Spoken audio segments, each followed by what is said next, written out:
Henry Ruggs III played wide receiver for the Las Vegas Raiders in 2020 and part of 2021. He was selected 12th overall in the first round after 3 seasons at Alabama. On November 2nd, 2021, at 3:39 a.m. local time, his 2020 Corvette rear-ended a Toyota RAV4 on South Rainbow Boulevard in Las Vegas. The RAV4 caught fire, and although firefighters arrived within minutes and were able to extinguish the flames, the driver, 23-year-old Tina Tinter, died at the scene. The stretch of road had a posted speed limit of 45 miles per hour. Investigators determined that Ruggs was traveling 156 miles an hour 2.5 seconds before the crash and 127 miles an hour at the time of impact. Responding officers noted that Ruggs appeared to be impaired and transported him to University Medical Center. At the hospital, Ruggs' blood was taken and it was determined he had a blood alcohol content of 0.16%, roughly twice Nevada's legal limit. Later that evening, the Raiders released Ruggs. On May 10, 2023, he pleaded guilty to DUI resulting in death and misdemeanor vehicular manslaughter. On August 9, 2023, he received a 3 to 10 year state prison sentence and is parole eligible in 2026. On June 17, 2013, at around 3:25 a.m., a jogger found a body in an industrial lot off John Deach Boulevard in North Attleboro, Massachusetts. 9 days later, on June 26th, police arrested professional football player Aaron Hernandez for the crime. At that point, Hernandez was about to enter his 4th season as a member of the New England Patriots, even earning Pro Bowl honors in 2012. The deceased man's name was Odin Lloyd. Lloyd was dating the sister of the woman Hernandez was engaged to. Surveillance video from the night of the murder showed Hernandez with Lloyd. Phone records and a rented Nissan linked their movements. Detectives built the timeline from camera footage at Hernandez's home, texts between the two men, and car data that placed the rented Altima near the murder scene. When officers searched Hernandez's house, they recovered spent shell casings and documented cleanup attempts. Prosecutors charged him with first-degree murder. The trial began in 2015. The state produced over 400 pieces of evidence and called more than 130 witnesses during a 9-week trial.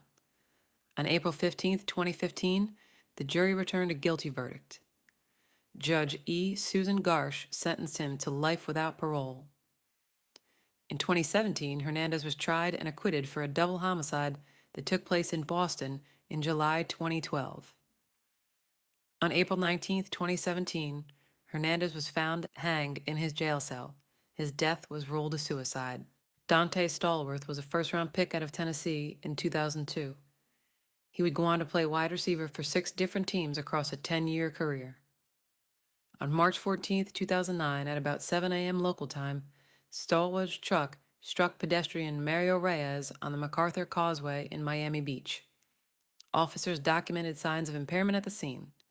A later test measured his blood alcohol content at roughly 0.126%. The legal limit in the state of Florida is 0.08%. In June 2009, Stallworth pleaded guilty to DUI manslaughter. The court sentenced him to 30 days in jail, 2 years of house arrest, and 8 years of probation with additional license and monitoring conditions. A civil settlement with Reyes' family soon followed. The NFL suspended him for the entire 2009 season, and he was reinstated in February 2010. He would go on to play 3 more seasons in the NFL. The case remains a reference point in debate about plea agreements, sentencing ranges for DUI deaths, and league discipline. Ray Carruth played wide receiver for the Carolina Panthers from 1997 to 1999 after being selected in the first round.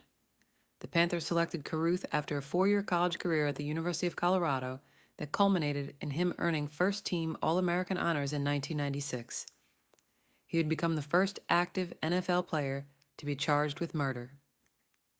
On November 16, 1999, at 12:31 a.m., Sharika Adams called 911, reporting that she had been shot.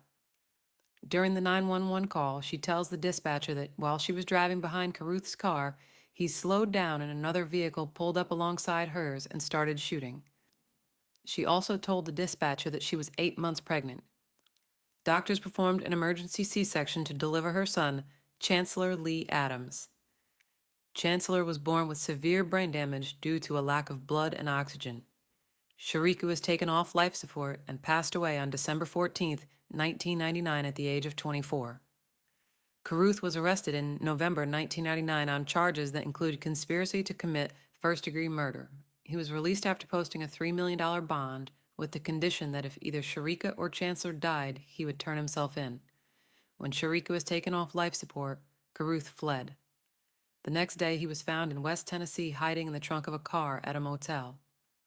In January 2001, a jury convicted Carruth of conspiracy to commit murder and related charges, though he was acquitted of first-degree murder. The court sentenced him to 18 to 24 years in prison. He was released in 2018 after serving nearly 19 years. Travis Rudolph would go undrafted in 2017 after starring at Florida State. He'd go on to sign with the New York Giants and play in 7 games that season. He would bounce around NFL practice squads as well as CFL and XFL rosters for the rest of his career. On April 7, 2021, just after midnight, 4 men confronted Rudolph outside his family home in Lake Park, Florida. A fight moved towards the street. At one point, Rudolph retrieved a firearm and fired 39 shots as the men fled in a vehicle, killing 1 man and wounding another. Deputies arrested Rudolph and charged him with murder and related charges. He would claim the shooting was self-defense. His trial would begin in late May 2023. At trial, Rudolph's attorneys introduced evidence that his ex-girlfriend had sent text messages to 2 of the men involved and told them to go, quote, shoot up Rudolph's home. Jurors reviewed surveillance clips, phone messages, and witness accounts about how the fight started and where the shots were fired. On June 7, 2023, the jury acquitted Rudolph on all counts.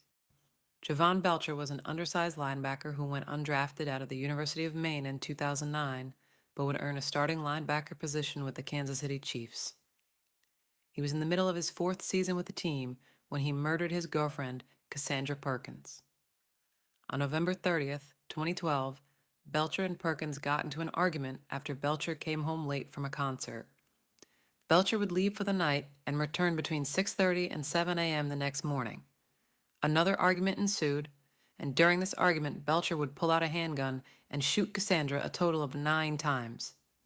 He then drove to Arrowhead Stadium, home of the Chiefs. When he got there, he exited his vehicle with a gun in hand. He saw General Manager Scott Pioli, who tried to persuade him to drop the gun. Moments later, head coach Romeo Crennel and linebacker coach Gary Gibbs arrived and joined the efforts to calm Belcher down. He thanked the men for all they had done for him and asked that they take care of his infant daughter. With the sounds of approaching police sirens growing louder, Belcher told the men, quote, I can't be here. He then knelt near a car and took his own life.